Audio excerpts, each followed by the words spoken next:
ये सुनाते हैं गुरु जी की बातें। हमारे गुरु जी के आश्रम में प्रतिदिन एक व्यापारी आया करता था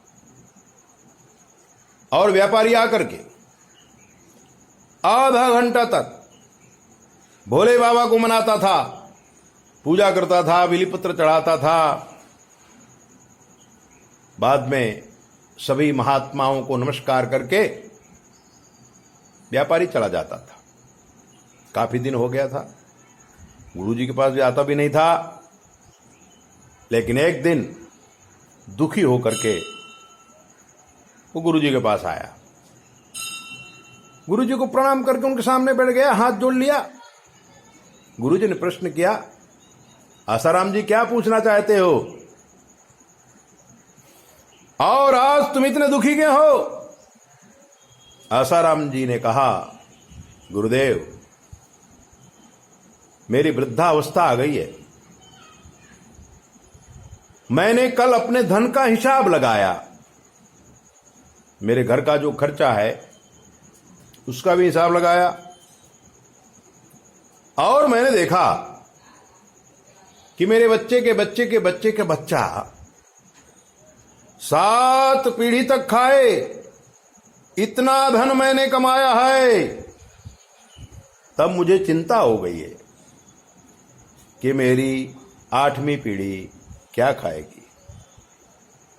इसलिए आप कुछ ऐसा आशीर्वाद दो कि कम से कम 11 पीढ़ी तक खाए, इतना धन मैं एकत्रित कर सकूं। गुरुजी ने कहा, आसाराम जी आप अकेले व्यक्ति 7 पीढ़ी के कमा लिए तो 7 पीढ़ी में जो आपके बच्चे पैदा होंगे क्या वो बिल्कुल निर्माल्य होंगे?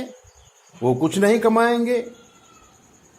आसाराम जी कहा, महाराज आपकी बात सही है, लेकिन मान लो अगर ना कमा सके तो इसलिए मैं चाहता हूं कि जितना ज्यादा हो सके उतनी पीढ़ियों का खाना मैं जमा करके जाऊं।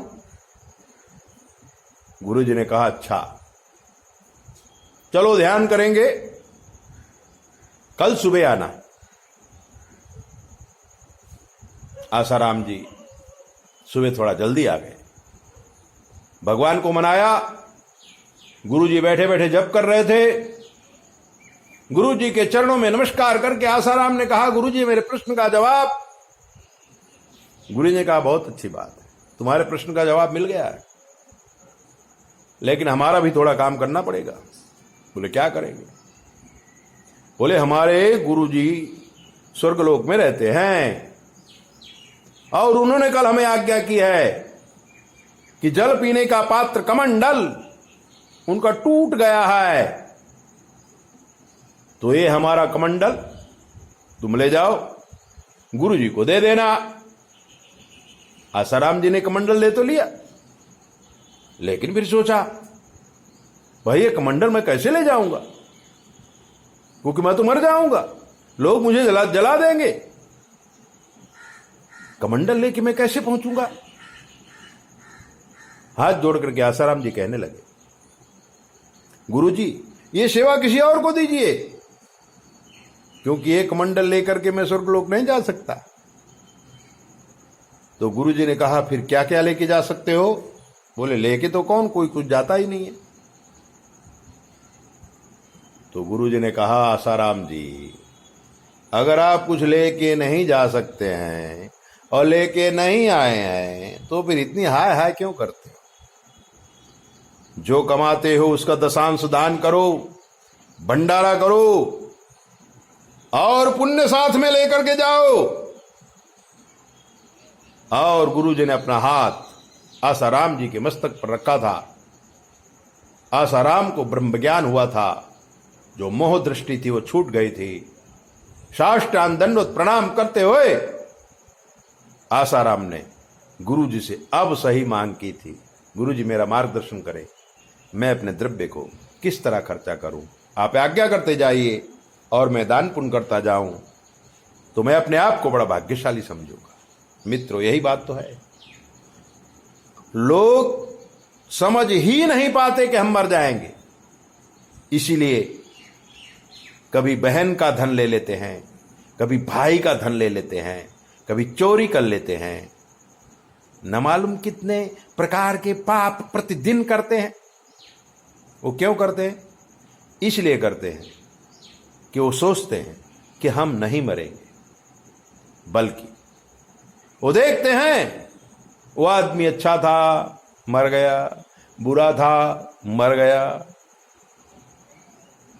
मरते हुए देखते हैं, पर हम भी मरेंगे ये सोचते नहीं हैं। इसलिए पाप करने में वो आगे हो जाते हैं, झूठ बोलने में वो आगे हो जाते हैं, चोरी करने में वो आगे हो जाते हैं। अनेक प्रकार के पाप प्रतिदिन करते हैं, कुसंगियों का संग करते हैं, संस्कारों को भूल जाते हैं और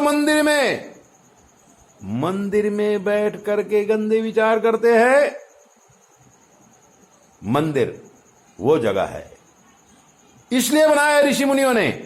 वहां जाइए, बैठिए, भगवान का स्मरण करिए, अपने संस्कारों को जागृत करिए, वेद का पाठ सुनिए, पुराणों की कथाएं सुनिए, गुरुओं से ज्ञान लीजिए। लेकिन नहीं, अभागी लोग मंदिर में जाते हैं, गंदे गंदे विचार करते हैं, गंदे गंदे खाना खाते हैं, गंदा गंदा पीते हैं और पाप को डबल करते रहते हैं। जो लोग पवित्र जगहों पर जाकर के कुविचार करते हैं, उनका विनाश निश्चित है। पहले तो आपको पवित्र जगह में जाकर के कोई गलत काम नहीं करना चाहिए, और अगर कर भी दिया है तो बारंबार उसका प्रायश्चित करना चाहिए। मृत्युंजय का जाप करना चाहिए, गायत्री का जाप करना चाहिए, ब्राह्मणों को दान देना चाहिए, विधवाओं को दान देना चाहिए, गायों की सेवा करनी चाहिए, तो अनेक जन्म के पाप कट जाएंगे, आप शुद्ध और पवित्र हो जाएंगे। जैसे अग्नि में तप के सोना पवित्र हो जाता है, उसी प्रकार से मानव अपने कर्म रूपी ताप से दैहिक, दैविक, भौतिक तापों को अपने में सहन करता है, निवारण करता है, मनुष्य पवित्र हो जाता है। मनुष्य जब पवित्र हो जाता है तो पूरी दुनिया उसकी हो जाती है। इसलिए ज्यादा चिंतन न करते हुए आप अपने आप को सुधारो, दुनिया सुधरी हुई है। जय बोले। अपना ध्यान रखा करो, चैनल सब्सक्राइबर करो, लाइक करो और घंटी भी बजाओ। अगर कोई प्रश्न है तो 9825200108 पर फोन करके आप पूछ सकते हैं। जय बोले। अपना ध्यान रखो।